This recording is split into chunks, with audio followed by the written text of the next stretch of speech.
NEET UG 2025 exam जो कि आपको 4 मई को हुआ था, जैसे ही आपका एग्जाम खत्म उसके बाद स्टूडेंट्स और साथ के साथ जो उनके पेरेंट्स हैं दोनों काफी ज्यादा इस बात को लेकर परेशान थे कि इस बार का जो पेपर है वो काफी ज्यादा टफ आया था। हालांकि उस बात को भी 1 महीने से ज्यादा हो गया, तो अब यहाँ पे जो स्टूडेंट्स है साथ के साथ जो पेरेंट्स है वो इस बात से ज्यादा अभी परेशान है कि आखिर रिजल्ट कब आएगा। ठीक है, आखिर रिजल्ट कब आएगा। लेकिन आपको पता है कि जैसे ही एग्जाम खत्म हुआ 4 मई को, उसके बाद रिजल्ट को लेकर काफी ज्यादा अड़चन आ रहा था। अड़चन क्या आ रहा था कि सबसे पहले एमपी हाई कोर्ट, ठीक है, सबसे पहले एमपी हाई कोर्ट और उसके बाद फिर मद्रास हाई कोर्ट। यहाँ पे काफी स्टूडेंट्स के द्वारा कंप्लेंट फाइल किया गया था कोर्ट में कि जो एग्जाम हुआ था 4 मई को उसमें उनके सेंटर, जैसे कि इंदौर में आंधी तूफान आ जाने की वजह से उनके सेंटर में बिजली चली गई थी और जिसकी वजह से वो एग्जाम नहीं दे पाए थे। जिसके बाद क्या हुआ कि एमपी हाई कोर्ट ने जो है वो रिजल्ट पे स्टे लगा दिया। उसके बाद फिर क्या हुआ, कुछ दिन बाद स्टे को हटा दिया गया। हालांकि अभी एमपी हाई कोर्ट की तरफ से पूरा क्लीन चिट मिल गया। 75 स्टूडेंट्स को छोड़ के जिनका कि एग्जाम में दिक्कत हुआ था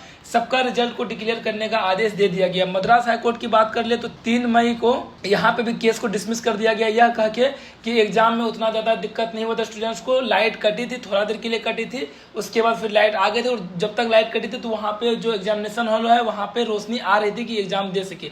लेकिन उसके बाद फिर यहाँ पे जब ये सारा मैटर खत्म हो गया एमपी हाई कोर्ट और मद्रास हाई कोर्ट, यहाँ पे जो मानस सर है उन्होंने अपने एक्स हैंडल पे ट्वीट करते हुए ये लिखा, students raise serious concerns over errors in NEET UG paper. तो सबसे पहले मैं आपको यहाँ पे ये बता देता हूँ कि मानस सर जो है वो इंडियन एजुकेशन सिस्टम में काफी ज्यादा इंपॉर्टेंट रोल प्ले करते हैं और इन्होंने अगर किसी भी चीज को लेकर ट्वीट किया तो इनका जो सोर्स होता है वो 100% एक्यूरेट होता है। ये जो बोलते हैं वो लगभग में समझो कि वो बात सही ही होती है।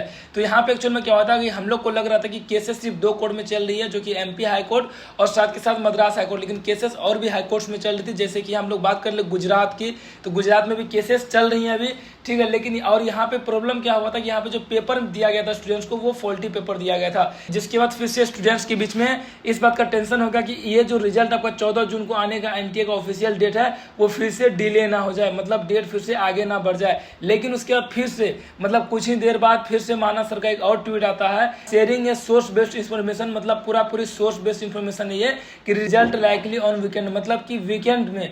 वीकेंड आपको मैं बता दूं कि ये अभी जो आपका ये वीक चल रहा है, ठीक है, जून का, तो वीकेंड आपका सैटरडे हो गया एक, ठीक है, मान लो सैटरडे 14 जून और आपके पास हो गया संडे, ठीक है, संडे ये हो गया आपका 15 जून।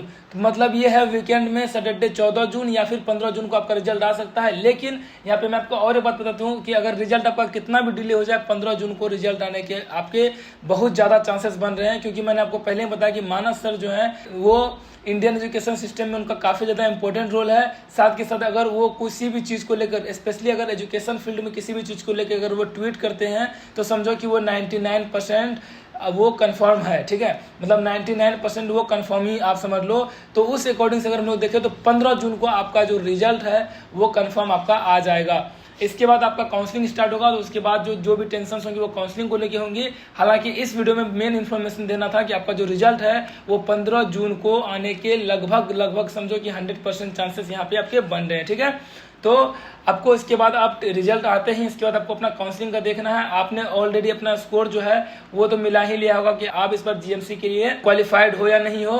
हालांकि इस बार स्कोर नीचे जाने वाला है, तो हो सकता है कि थोड़ा बहुत यहाँ पे वेरिएशन देखने को मिल जाएगा, ठीक है। Thank you.